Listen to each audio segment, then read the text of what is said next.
funding for the counselors at the middle and high school levels, one of our big priorities, as well as funding for enrollment growth. So thank you so much.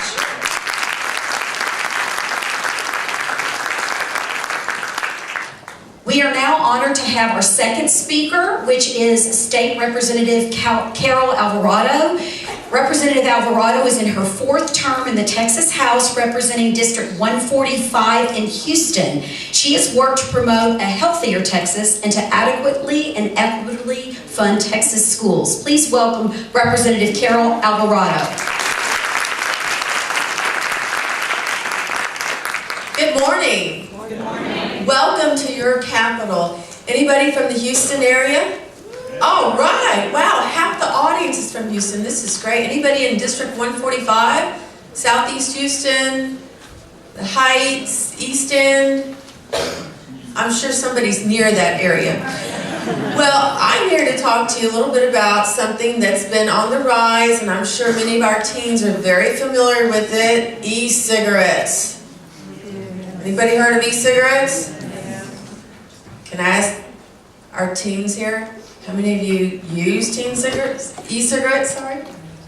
Wow, none, that's great. Okay, y'all can tell me later. How about we let the adults look the other way and then you can raise your hand.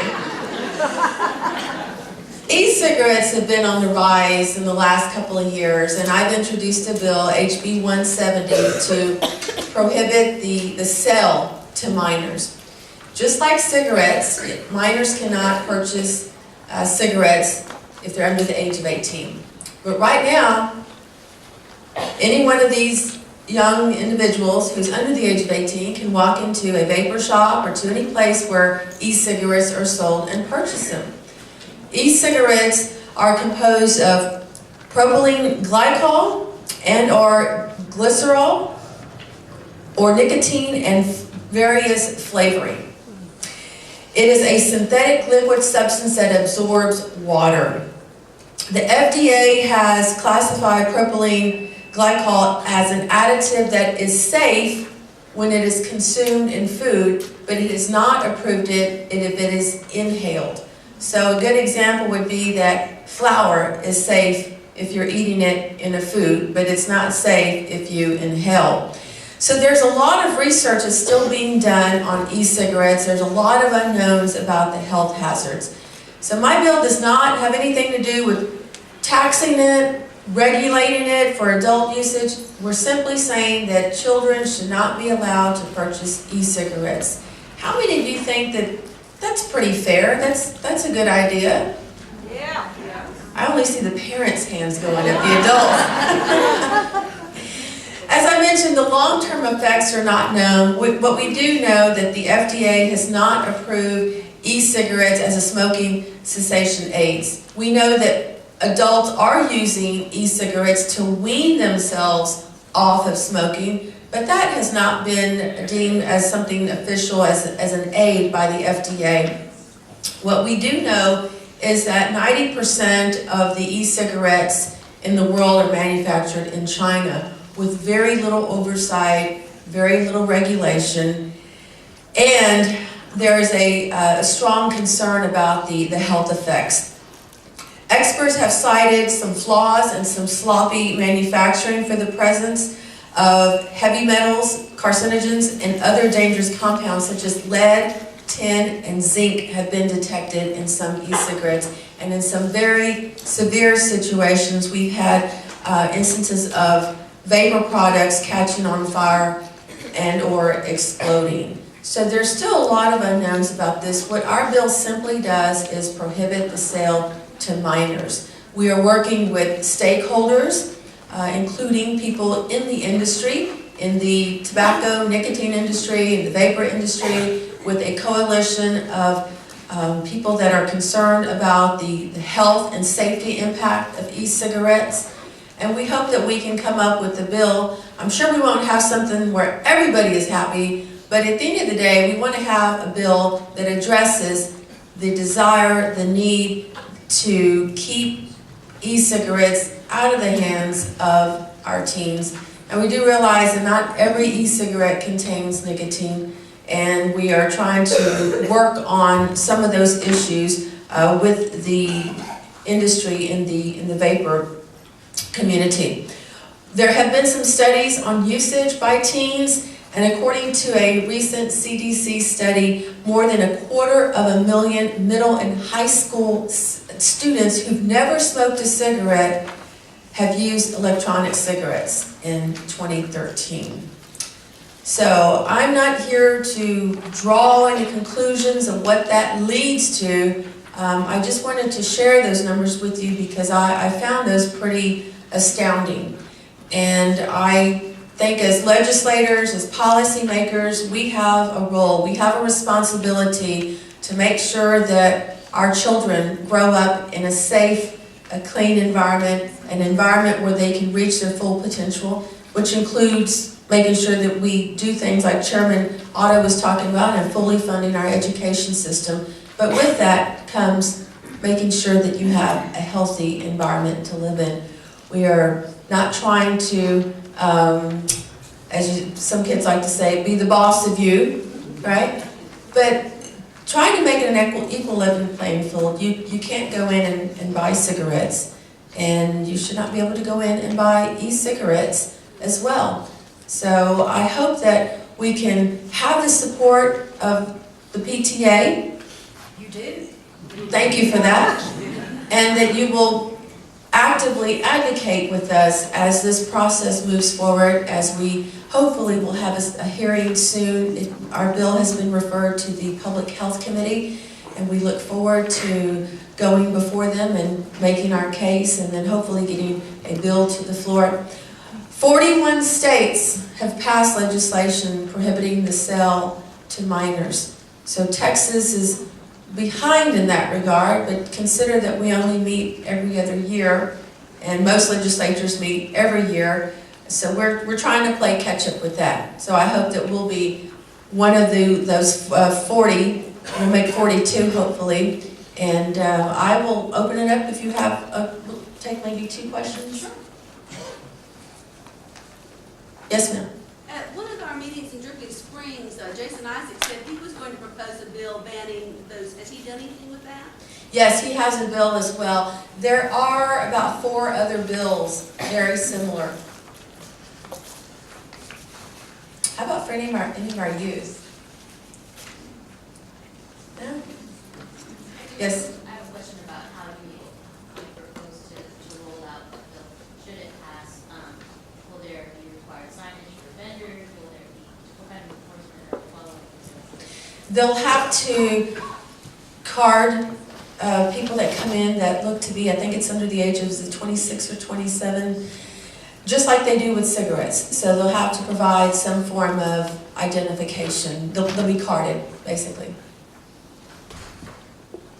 Okay. Well, thank you very much. Good luck and have a wonderful day at the Capitol, and thank you for your advocacy.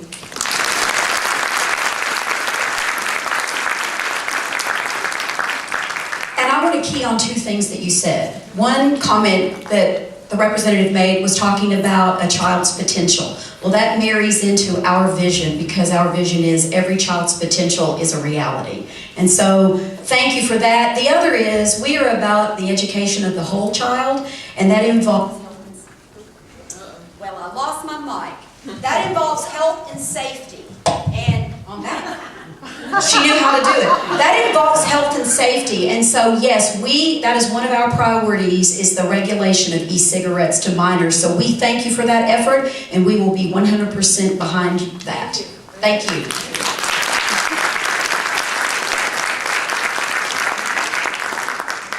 All right. Representative Dan Huberty is in his 3rd term in the Texas House, representing District 127 in Northern Houston. Oops. Oh, I will. Okay, here we go. Punting. One thing I want to ask, how many of you this is your first visit to the Capitol? Okay, welcome. I'd like to give you a few little tips. First of all, try to avoid using elevators, because there are few and far between. And when we're moving around, it's better and it's healthier to to use the stairs. And in your packet, in your Rally Day packet, there are maps of the Capitol, both the extension and the main building, so you can see where the rooms are that you'll be visiting. So please use the stairs. The other is, with the inclement weather, you may wish to remain inside to eat.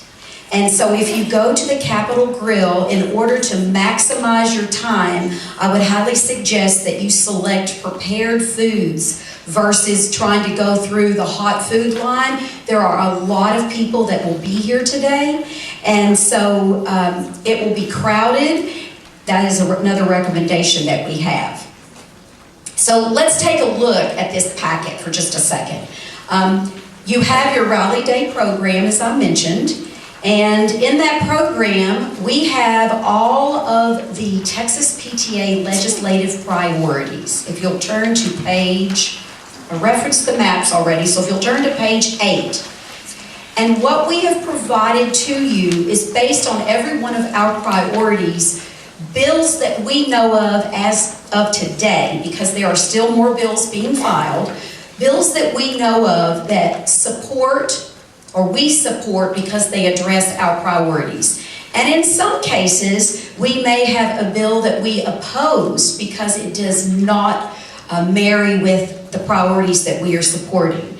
So we want you to be able to utilize this information not only in the future but today, because as you make your visits to your representatives and senators, and they may ask a specific question about a bill, you can look in this packet, and at least for those that are listed, you will be able to say, yes, we are in favor of this bill, or we do not agree with this particular bill. So we hope that you find that helpful.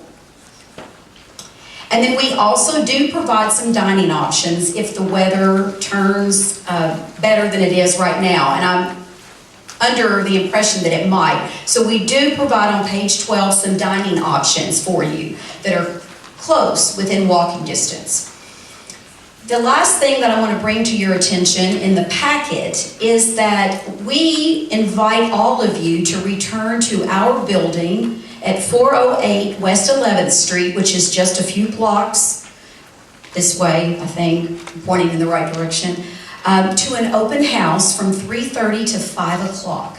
And it's a come and go, so you do not have to, if you have an appointment that's after 3:30, but you can still come by the office, we want you to do that. And you'll have the opportunity to see our volunteer center on the second floor that we are very excited about, because now we will be able to host multiple trainings and events in that volunteer center. So we hope that each and every one of you can be there. And I'm hoping you can be there, because if not, I've been told I have to eat 15 cookies. And I really don't want to eat 15 cookies today, so I hope you come and have your fair share. Okay, the other information I'm going to bring to your attention is you also received this small packet. And for your visits, this is the information that you will leave with either the representative senator or the staff member that you were meeting with. And this highlights, once again, there's a message from our president, and then it talks about our priorities and in specifics what we want to see accomplished within those priorities. So this is the information that you will leave with them. And then the other tip I would like to leave with you also is that I mentioned you might be meeting with a representative, you might be meeting with a senator, but there's a high likelihood that you will be meeting with a staff member, because as you've already seen, it's a very tight schedule for the elected officials. They have numerous committee meetings to go to because they have to get a lot of work done between now and the end of May. Please understand that those staff members are very knowledgeable about the subjects that we're discussing with them, and truthfully, they have a lot of influence with their legislators. So imparting the message to them is just as critical and just as effective as it would be if you actually were meeting with your elected officials. So I just want to make sure that everybody understands that if you have never had that opportunity to pay a visit to someone here in Austin. All right. So, hold on, I gotta flip. We do not have a speaker on one issue that we are advocating for, and so I want to bring that to your attention. I gotta get to it. Okay.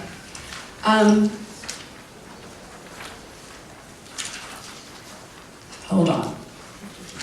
Okay.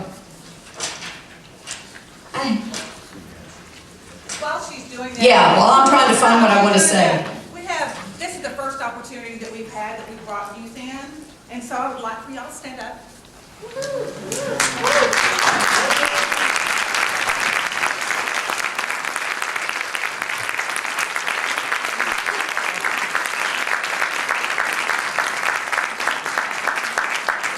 So how many of you are from the Metroplex area?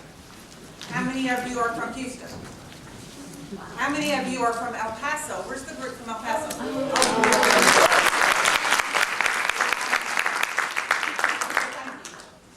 Thank you. Okay, two other things that I want to talk about. One of the priorities that we don't have a speaker on, but we will be actively pursuing is juvenile justice reform. What we have found is that kids find their way into the adult prison system, and when they do, they have a far smaller chance of choice and of successfully reforming. So we are tackling that issue as it relates to lowering the increasing the age of juveniles to be considered from 17 to 18, and we also want to remove the truancy element from the juvenile justice, because what we also find is that several of the teens that are put into that system, it's a result of truancy, which can be corrected if we effectively work to do that. The other that I want to talk just a bit about is that we are also monitoring the bills that have been filed to decrease distracted driving by restricting texting. And those aren't necessarily listed in your materials today because final decisions are still pending, but we are actively discussing what our role will be in those efforts. So for you to keep up to date as to what we are doing as the session unfolds, I really want to encourage all of you, if you do not already receive the Under the Dome communications, that you go to our website, and I believe today it is available as you log on to the home page, where if you have not subscribed, you have a very easy way to do that. And what you will find is that the Under the Dome alerts may become very frequent as the session continues, because it is such a fast-paced, ever-changing environment here at the Capitol. So if you do subscribe, bear with us if you feel that you're receiving a lot of messages, perhaps even on a daily basis as we move into late March and April and May. But it is very important for you to be a subscriber so that you can be informed of what is happening within here the walls of the Capitol. Yes? So when you're talking about the juvenile justice reform, if you said it, I missed it. And it's important that it's 17 unless it's a violent crime, and then they would be still considered adults. Yes, thank you for, I did not mention that, but thank you for pointing that out. Actually, since we're waiting on a few more, hold on.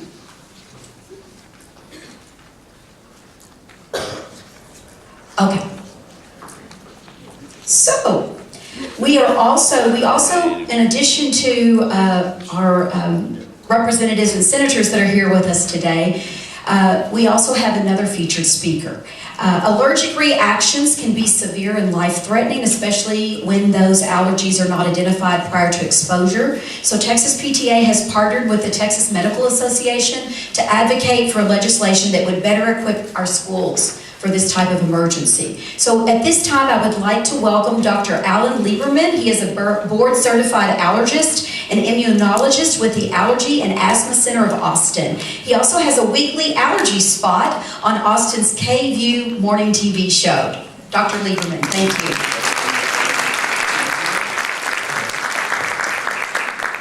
Good morning. Thank you for having me here today. This is a very special topic of interest to me. I've made it my goal over the past few years to speak anywhere, anytime to anybody about this issue on keeping our children safe in school. And so this is just a wonderful opportunity to spread this message. And as you are aware, we are in a food allergy epidemic right now. I know you won't believe this, but I actually have kids in college. So my kids are college age, and when they went to elementary school, this was not a very big issue. We were talking maybe 1 or 2 children in the whole grade or in the whole school with food allergies. And now the numbers have risen tremendously, and what we're looking at is 8% of children, up to 8% will have food allergies. That's 1 to 13. Very, very large number. A certain amount of these, 40%, are classified as potential for a severe reaction. And you're talking about over 150,000 children in Texas at risk for anaphylaxis while at school. Very, very large numbers. And again, these numbers have risen greatly over the past few years. And the real concern with these numbers is that the math doesn't add up. When you look at 8% of children, if you look at a school that has 500 children, 8% is 40. And there should be 40 EpiPens on stock at the nurse's office. I guarantee you most schools do not have that number, and I'm pretty sure that most schools don't even have half that number. And that's why this bill is so important, because what we're looking for is to cover those children who are undiagnosed and may have their first reaction in school, which may happen 25% of the time. And so we're talking about risk for anaphylaxis, and the major focus is food allergies, because as I said, the numbers have risen so much, but we're also talking about fire ants, bee stings, hornets, all insect-type stings, which can also result in anaphylaxis. But really, like I said, food is the major focus. And when you're looking at foods, the 4 that's most common that you're going to see in school-age children are going to be milk, eggs, peanuts, and tree nuts. And I left out gluten. Okay, so that's all we're going to say, no gluten, and these children are not at risk for anaphylaxis with gluten issues. It's these other major food allergens, and peanut gets all the press. So peanut is the really hot topic right now, and you know, why is that so? Because peanut allergy has tripled in 15 years, so the numbers have just gone up greatly. Most children with peanut allergy do not outgrow it, and they're more prone to severe reactions. So when you look at fatalities from food allergies, most fatalities from food allergies have come from peanuts and tree nuts. And so that's why peanuts tend to get more of the press, but there can be fatalities to other foods, including milk. So what happens with an allergic reaction, an allergic food reaction? Very obvious, very immediate. Usually the onset of symptoms is within minutes of exposure. Usually the child can be still eating the food, so it's usually a very, very obvious reaction that starts right away. And what the first sign you generally see is going to be related to the skin. And so the first sign is going to be child's breaking out in hives. And usually there'll be some vomiting, they'll throw up, which is actually, you know, kind of a good thing. With food allergies, it's the body's way of getting rid of the food. So those are usually the first 2 things that you see. But what else can happen? It can involve the airway. And then you start talking about life-threatening reactions. Because when you start involving the airway, when the throat closes up and your lungs close up and it brings on a severe asthma attack, again, that's life-threatening. What else happens? You lose your blood pressure. The blood pressure drops, and that's when you pass out. And so that's a very, very common finding with a severe food reaction, is the loss of blood pressure and the child passing out. And as that progresses, that leads to shock and death. And so these are the things that we're very, very train all our parents, all our students, all our nurses about the early recognition of this and when to treat it appropriately. And so when you're looking at the treatment for allergic reaction, you always think realtors have a saying, location, location, location. Well, when you talk to an allergist, the saying is epinephrine, epinephrine, epinephrine, because that's the first 3 steps in treating anaphylaxis. It's the only medication that works on all those symptoms and all those problems I just mentioned. It works within seconds to minutes. You don't have 15, 20 minutes when the airway is closing up. You need something that's going to work immediately, right away, and that's where epinephrine comes in. It works on all the symptoms. The doses must be immediately available. I mean, it has to be within 2 to 5 minutes where it could be administered right away to the student. When epinephrine is delayed or not used, that's when children die, and that's when you have fatalities with the delay in epinephrine use. And this has been validated through many, many studies that not using the epi or waiting too long, you get a bad outcome. And there's no contraindications to using it. You can't use it wrong, and you can't use it in someone and make them worse. That never happens. And so you always, if you're not sure, you need to use it. You need to use it right away. So I think there's a lot of misconceptions about epinephrine, and this is kind of, maybe it comes from the movie Pulp Fiction. Has anyone seen that? But that's John Travolta giving Uma Thurman an intracardiac injection of adrenaline. That's not how you use EpiPens, okay? And so this is a big misconception, and people think, oh no, I have to give a shot of adrenaline. It's dangerous, I don't want to do it. And it's really not that difficult. So the major concerns, if you do it and someone doesn't really need it, well, they got a shot in the leg, and they're going to feel like they drank a couple of espressos. I mean, you get a little bit of it raises your heart rate. That's okay. I mean, these kids are young and healthy. They can tolerate a little bit of a raise in their heart rate. Again, it will not do them any harm to use it. And as far as the difficulty in using it, I'm sure you all recognize that, but that looks like an EpiPen, and it's really not that difficult. It comes out of the case. Safety cap up here. Hold it. You don't need to use your thumb for anything. Cap comes off. It goes right in the leg. It can go through the clothes, and boom. 1, 2, 3, 4, 5, 6, 7, 8, 9, 10. All right, this is a trainer. Okay. There's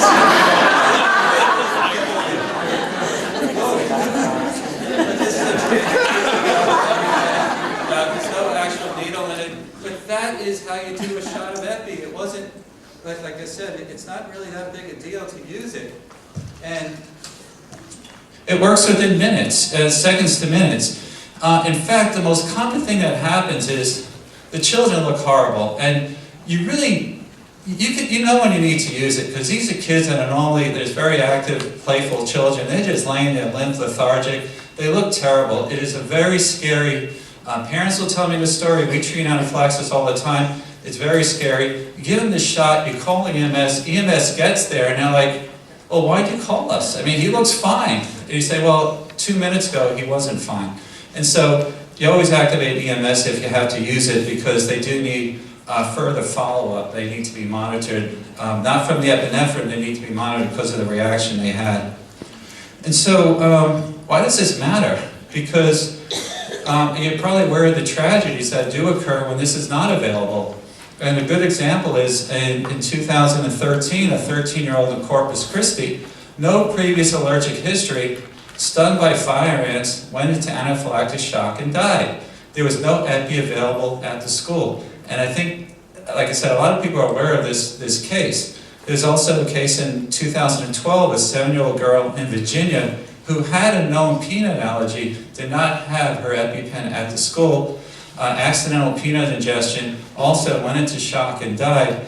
And epi was not used in either of these cases. And actually, this girl in Virginia was her case was very instrumental in getting a stock epi law passed in Virginia, and also federal guidelines have resulted because of her death.